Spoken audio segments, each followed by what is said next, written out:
हारून रशीद साहब, क्या आपको लगता है कि अगर कोरोना के मसाइल न खड़े होते, कोरोना पेंडेमिक से जो प्रेशर पड़ा है पूरे निज़ाम के ऊपर, मईशत पे, हुकूमत के तमाम इदारों के ऊपर, अगर ये ना होता तो कंबाइंड अपोजिशन जो है वो पीटीआई की हुकूमत के लिए इस वक्त ज़्यादा बड़ा चैलेंज खड़ा कर देती? हाँ, जाहिर है ज़्यादा वो मनसूबाबंदी तो मौजूद थी और कई तरफ से उन्हें हमायत की यकीनदारी भी थी।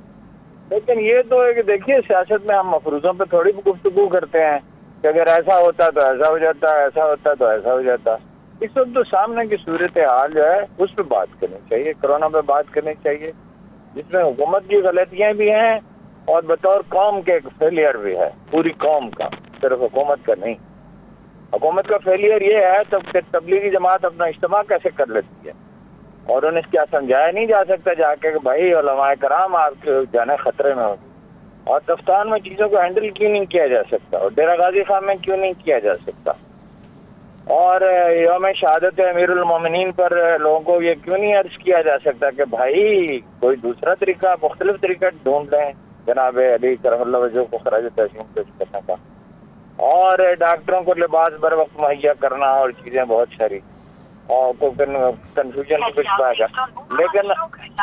लेकिन हुकूमत के अवाम की, आम आदमी की, और आम आदमी क्या, पढ़े लिखे तबकात की क्या नाकामी है।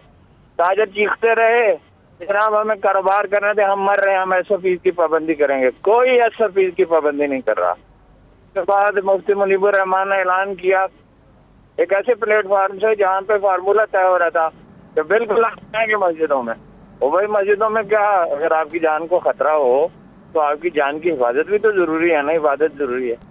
अच्छा, मीडिया जरूर चीखता रहा कि भाई एहतियात करो, हुक्मरान जो है वो समझ ही नहीं सके कि अगर किसी आदमी के ट्रेन के नीचे खतरा हो तो ये नहीं कहते कि अरे भाई इधर आ जाओ, पीछे हट जाओ, बल्कि जैसे घाना के सदर ने कहा, चीख कर कहा जाता है ओ भाई क्यों खुदकुशी करने लगे।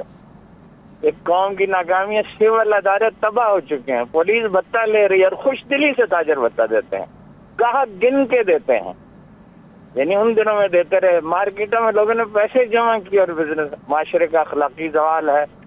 और मैं इस बात से एग्री करता हूँ कि 2 साल होने को आए हुए इन्होंने कोई न मामले को समझे ही नहीं।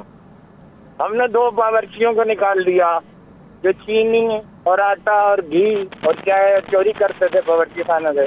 अब हमने एक ऐसा बावर्ची रख लिया है जिसे पता ही नहीं खाना क्या होता है, जिसे परवाह ही नहीं कि खाना पकना चाहिए। तो ये माशरे की भी हुकूमत की भी नाकामी है। इसका जरा क्विक जवाब ले लें, नाकामी है। और ये जहालत इसका क्विक जवाब ले लें शहबाज साहब। इट्स अ रैशनल, मार्जिनली तो चीजें कर नहीं जो कर सकते हैं आप, गिवन वो तो बहुत अच्छी परफॉर्मेंस है, इट्स अ रेडिकल नहीं हो सकता जो हम चाहते हैं। हकीकत पसंदाना तरीके से देखा जाए तो रेडिकल ट्रांसफॉर्मेशन हुकूमत नहीं कर सकती। लोग रेडिकल ट्रांसफॉर्मेशन मांगते हैं, लेकिन हुकूमत मार्जिनल इंप्रूवमेंट्स कर रही है, सिस्टम में डिलीवर करने की कोशिश कर रही है। मज़हर अब्बास साहब, मोइन, जब आप ये बात कर रहे थे तो इमरान खान की अपनी किताब में उन्होंने एक तज्जिया पेश किया है और उसमें उन्होंने, इमरान खान बहुत मानते थे मियाँ बशीर साहब को, के हवाले से उन्होंने कहा कि एक मरतबा मियाँ बशीर साहब बहुत बीमार थे, हमारी परफॉर्मेंस बहुत अच्छी नहीं थी, तो वो और उनके एक करीबी दोस्त उमर फारूक, जिनको वो गोल्डी कहते थे, वो दोनों मियाँ बशीर के पास गए और उन्होंने ये पूछा कि हमारी पार्टी जो है वो कब पावर में आएगी। और मियाँ बशीर ने, जिनकी आंखें बंद थी, आंखें खोलकर कहा कि जब तुम जिम्मेदारी लेने के काबिल हो जाओगे। हारून साहब को और साबिर को उनकी किताब का ये चैप्टर ज़रूर याद होगा। देखिए, कोई रेडिकल चेंज की ज़रूरत नहीं थी, बुनियादी तब्दीलियों की ज़रूरत थी, और बुनियादी तब्दीलियों के लिए आपको लेजिस्लेशन की नहीं ज़रूरत थी। गवर्नेंस के लिए आपको लेजिस्लेशन नहीं चाहिए होती है। आप मुझे बताएं, क्या करना था फिर? मुझे बताएं ना, आपने केपी का मॉडल आप मुसलसल हमें रटवाते रहे नासिर दुर्रानी का नाम ले लेकर कि क्या कमाल उन्होंने परफॉर्मेंस की, और वाकई उन्होंने केपी में बड़ी रिफॉर्म्स की थी। फिर क्या हुआ? क्या किसी लेजिस्लेशन ने, क्या अपोजिशन ने उनको नासिर दुर्रानी को हटाने को कहा था? 4 या 5 चीफ सेक्रेटरी आप पंजाब में तब्दील कर देते हैं, ये क्या रिफ्लेक्ट करता है? Bad governance. नासिर दुर्रानी को हटा के एक आएगी, दूसरा आएगी, ये क्या रिफ्लेक्ट करता है? Bad governance. ये आपको पुलिस रिफॉर्म्स को के लिए आपको क्या करना था और कौन मुखालफत कर रहा था? सिविल सर्विस रिफॉर्म्स के राह में कौन रुकावट बन रहा है? जुडिशियल रिफॉर्म्स के राह में कौन रुकावट बन रहा है? इमरान खान जब इख्तिदार में आने से पहले वो ये कहा करते थे कि उनकी मुख्तलिफ कमेटीज ने सारी तैयारियां की हुई हैं, बस वो जैसे ही इख्तिदार में आएंगे वो रिफॉर्म्स शुरू हो जाएंगी।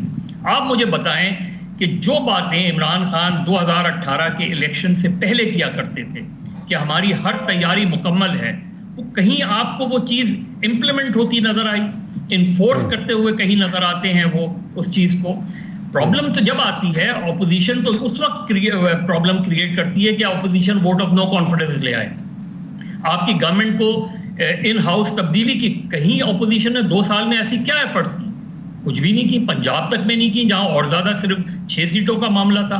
कहीं आपको कहीं हॉर्स ट्रेडिंग नजर आई? ये जो डिलीवरी की यार्ड स्टिक है, इसको आप कैसे डिफाइन करेंगे और कितना वक्त है अब इमरान खान हुकूमत के सामने कि वो कुछ करके दिखाए लोगों को, ताकि ये जो एक जो परसेप्शन है ये बदली जा सके? देखिए, जो साबिर बात कह रहे हैं ना, वो आज की बात है। आज अगर इमरान खान ये समझते हैं कि उनकी राह में रुकावटें हैं, वो जो कुछ करना चाह रहे हैं उसे उन्हें करने नहीं दिया जा रहा, तो आज तो वो ये बात कर सकते हैं और ये अपनी कुर्सी छोड़ के जा सकते हैं। लेकिन आज से 4 साल बाद जब आप इसी एक्सक्यूज पर अगले इलेक्शन में जाएंगे कि हमें काम नहीं करने दिया गया, तो फिर उस एक्सक्यूज को कोई नहीं मानेगा। इनके पास पूरे 5 साल है, बल्कि 4 साल आप समझ लें, क्योंकि आखिरी साल तो इलेक्शन का साल होता है। देखिए, जो शहबाज गिल साहब बात कह रहे हैं, और मैं उनको बताता चलूं कि केपी पे मैंने बहुत लिखा है, और माफ कीजिएगा, और खास तौर पे नासिर दुरानी साहब पे। पंजाब में आपने पॉलिटिकल कॉम्प्रोमाइज किया है, इसलिए आप नासिर दुरानी साहब को हटाना पड़ा, वरना आपके पास बना बनाया पुलिस ऑर्डर 2002 प्रैक्टिकली आज भी एप्लीकेबल है पंजाब में। आपको सिर्फ उसे इन्फोर्स करने की जरूरत है। और मेरी जाती तौर पे आईजी पंजाब से बात हुई है, मेरी जाती तौर पे वहां सीनियर पुलिस ऑफिसर से बात हुई है। आप ना पब्लिक सेफ्टी कमीशन बनाने को तैयार हैं, आपने उससे क्या पता चला आपको? नहीं, मैं आप सारी बात तो आपको नहीं इस वक्त मैं बता सकता, लेकिन वो भी उनकी बातों से और दूसरे ऑफिसर की बातों से यही अंदाज हुआ कि जब तक आप चीजों को बिल्कुल ब्लैंकेट तरीके से पुलिस को वो अथॉरिटी नहीं देंगे, तो वो पुलिस अपनी परफॉर्मेंस नहीं दिखा सकती। नासिर दुरानी साहब ने एक पॉइंट पे इमरान खान से वो एग्रीमेंट किया था कि आप मेरे काम में इंटरफेयर नहीं करेंगे, और all credit goes to Imran Khan कि उन्होंने नहीं किया और उन्होंने डिलीवर करके दिया। वही चीज आप पंजाब में क्यों नहीं कर पाए? इसलिए कि आपको चौधरीज का ख्याल रखना था, आपको पंजाब में बरादरीज का ख्याल रखना था, तो आप तो फिर वही स्टेटस को की पॉलिटिक्स पे चले गए। आप तो वही के जो है आपने गवर्नमेंट चलानी है। मज़र एक तरह से तो आप डॉक्टर शहबाज गिल के आर्गुमेंट को सपोर्ट कर रहे हैं, बिकॉज आप ये मान रहे हैं खुद अपने आर्गुमेंट में, जो शहबाज गिल भी यही कह रहे हैं कि उनके सामने एक ऐसी कॉम्प्लेक्स किस्म की सिचुएशन है जिसमें तेजी से चीजें डिलीवर नहीं हो सकती। उनके सामने एक पॉलिटिकल फील्ड है जो उलझी हुई है, उस पॉलिटिकल फील्ड में उनके पास अक्सरियत नहीं है। नहीं मोहित, तो इसका मतलब है पॉलिटिकल कॉम्प्रोमाइज कर रहे हैं ना। तो जब आप पॉलिटिकल कॉम्प्रोमाइज कर रहे हैं तो स्टेटस को की पॉलिटिक्स कर रहे हैं। पीएमएलएन भी तो यही करती थी, पीपल्स पार्टी भी तो यही करती थी। आप स्टेटस को, आसिफ अली जरदारी 5 साल इसलिए चला गए कि उन्होंने तमाम पार्टीज को जो उनका हिसाब था वो पूरा करते रहे। तो आप भी तो चौधरीज को भी खुश करना है, एमक्यूएम को भी खुश करना है, जनूबी पंजाब महाज को भी खुश करना है, तो फिर आप कैसे अपने मैनिफेस्टो को कैसे इन्फोर्स करेंगे? तो फिर तो साबिर शाकिर ठीक कह रहे हैं कि अगर आप अपने मैनिफेस्टो को इन्फोर्स नहीं कर सकते तो आज आप फैसला कर लें। साबिर शाकिर